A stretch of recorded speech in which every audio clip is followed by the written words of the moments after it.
24 points completed in 2 videos. 2 व्हिडिओमध्ये 24 point complete झालेले. Next 25th point. The conducting part of respiratory system transports the atmospheric air to the alveoli, clears it from foreign particles, humidifies and also brings air to body temperature. म्हणजेच यामध्ये आता काय सांगितलं या point मध्ये, conducting part of respiratory system. Respiratory system मध्ये conducting जे part असतात ते अगदी नॉस्ट्रिल्स पासून चालू होतात. नॉस्ट्रिल्स, नेसल पॅसेज, नंतर त्यामध्ये ट्रॅकिया, हे सगळे जे पार्ट आहेत, ब्रॉन्कस, हे सगळे काय conducting part of respiratory system. हे काय काम करतात? ट्रान्सपोर्ट, वाहतूक करण्याचं काम करतात. कशाची? ॲटमॉस्फेरिक एअर म्हणजे वातावरणातली जी एअर आहे, O2 ऑक्सिजन, हा आत नेला जातो टू द अल्व्हेओलाई. कुठपर्यंत नेला जातो? अल्व्हेओलाई पर्यंत नेला जातो. क्लिअर्स इट फ्रॉम फॉरेन पार्टिकल्स, ह्युमिडिफायर्स, आत नेतो तो अगदी शुद्ध हवा नेली जाते, म्हणजे क्लिअर करूनच अगदी.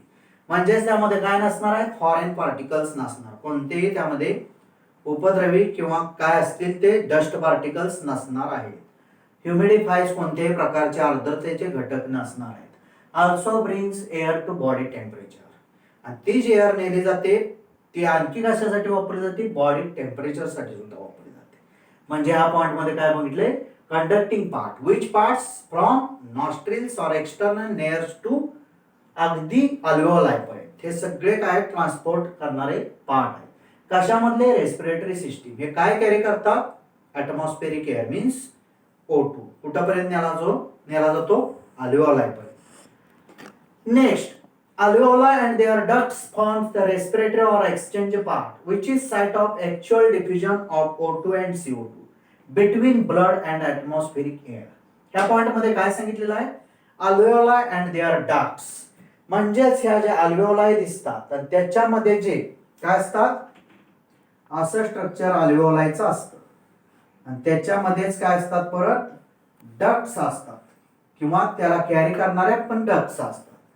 त्या फॉर्म तयार काय करतात? रेस्पिरेटर और एक्सचेंज पार्ट, म्हणजे रेस्पिरेटरी करणारे किंवा एक्सचेंज करणारे पार्ट तयार करण्याचं काम अल्व्हेओलाई त्यांचे डक्ट्स करतात. Which is site of actual diffusion, आणि ही जी साइट आहे कोणती? अल्व्हेओलाई त्याच्या डक्ट्स, ही ऍक्च्युअल डिफ्युजनची साइट आहे. कशाचं डिफ्युजन होत असतं? O2 अँड CO2 पुन्हामध्ये between blood and atmospheric air, म्हणजेच ब्लड पर्यंत काय नेलं जातं? ॲटमॉस्फेरिक एअर, आणि ब्लड मधून बाहेर ॲटमॉस्फिअर मध्ये काय सोडलं जातं? CO2, म्हणजेच O2 आत घेतला जातो, CO2 बाहेर ठेवला किंवा टाकला जातो. म्हणजे ब्लड पर्यंत O2 नेणं, ब्लड मधून CO2 ॲटमॉस्फेरिक एअर मध्ये सोडणं, हे काम कोण करत असतं? अल्व्हेओलाई अँड देअर डक्ट्स. हे काय आहे? तर ऍक्च्युअल डिफ्युजनचे असणारे पार्ट आहेत O2 आणि CO2. Number 27, lungs are situated in the thoracic cavity or chamber, which is anatomically an airtight chamber. मग तुम्हाला आता माहितच आहे, लंग्स जे आपले असतात कुठं ऍक्च्युअली सिच्युएट झालेले आहेत? तर थोरॅसिक कॅव्हिटी किंवा चेंबर मध्ये, म्हणजे छातीचे जी पोकळी आहे त्या पोकळीमध्ये बरोबर लंग बसलेले असतात, आणि ते कसे असतात? ॲनाटॉमिकली अँड एअर टाईट चेंबर, म्हणजे अगदी हवा बंद असल्यासारखी असा काय असतो?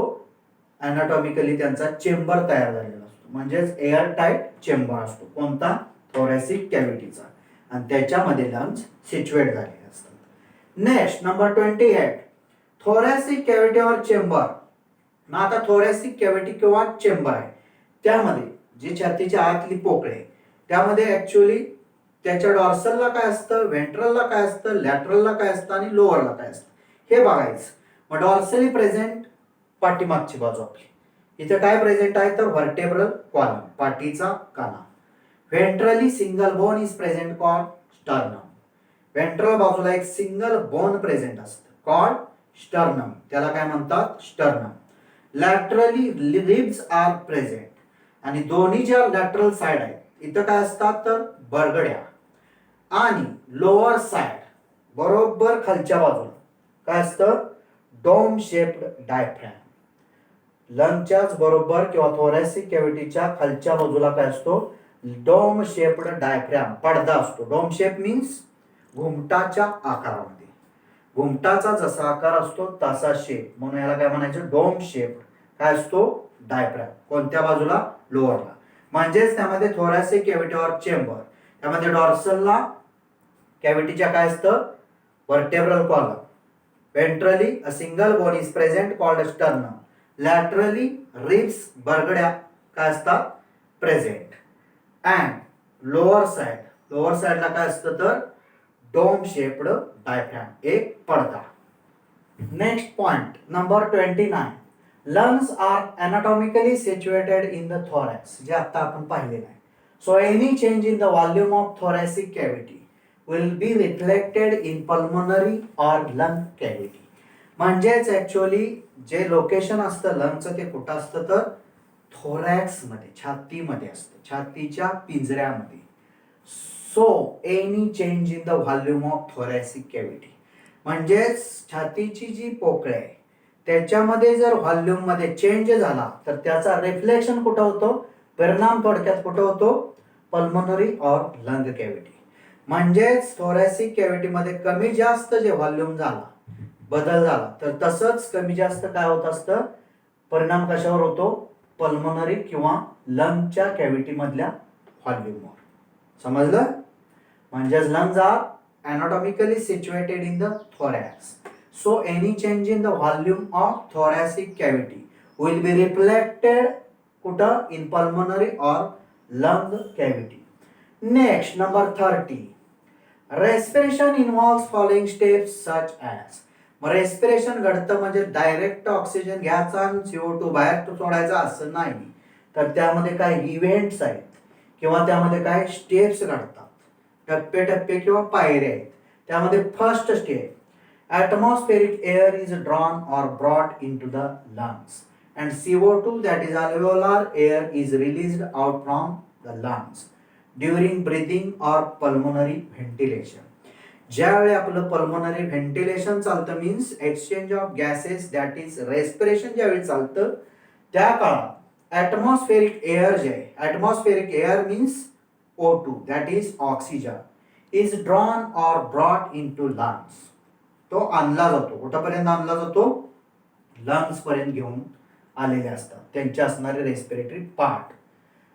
And CO2 that is alveolar air, म्हणजेच जी अल्व्हेओलाय मध्ये प्रेझेंट असलेली CO2 ची जी एअर आहे ती रिलीज आउट केली जाते फ्रॉम लंग्स पासून release out into the atmosphere. कुठं नेऊन सोडली जाते, ॲटमॉस्फिअर मध्ये.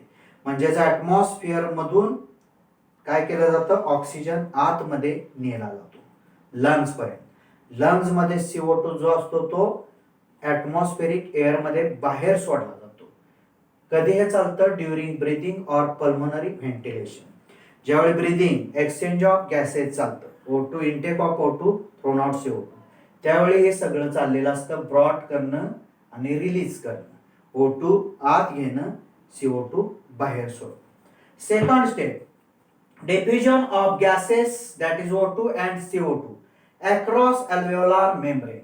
डिफ्युजन ऑफ गॅसेस, या दोन जे O2 आणि CO2, ऑक्सिजन आणि कार्बन डायऑक्साईड यांच्यामध्ये डिफ्युजन होते या दोन गॅसेसचं.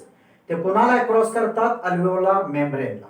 म्हणजेच त्यामध्ये अल्व्हेओलार जे असतं त्याचं जे मेम्ब्रेन असतं आउटर लेअर त्याला पार करून त्यामध्ये O2 आत जातो, त्याला पार करून CO2 बाहेर येतो. म्हणजेच diffusion of gases that is O2 and CO2 across alveolar membrane.